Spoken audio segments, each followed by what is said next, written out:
pilots, firefighters, paratroopers, the flight deck crews of Navy aircraft carriers, the system operators of the bulk electric grid. How do teams like these create world-class levels of safety, reliability, and trust year after year? I've been fascinated by this question for over 15 years. My name is Jake Mazalevich. I show technical experts practical ways to prevent dangerous and expensive errors. I've led workshops, keynotes, or event reviews for over 250 groups, including the U.S. Department of Energy, Power Engineers, Energy Safety Canada, and the Princeton Plasma Physics Lab.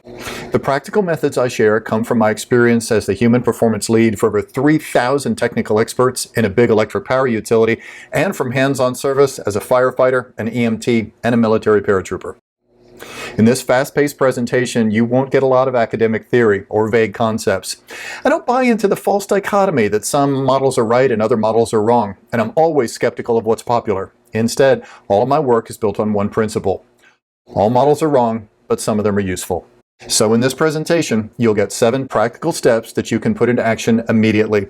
And you'll get 7 core principles that support them, because the best experts I've ever worked with tend to use principles and practices together. In this presentation, you'll see a lot of real-world examples, some funny, some not. And you'll see how people have applied these principles and practices to reduce errors, build psychological safety, impress auditors and regulators, reduce costs, increase engagement, build resilience, and save lives.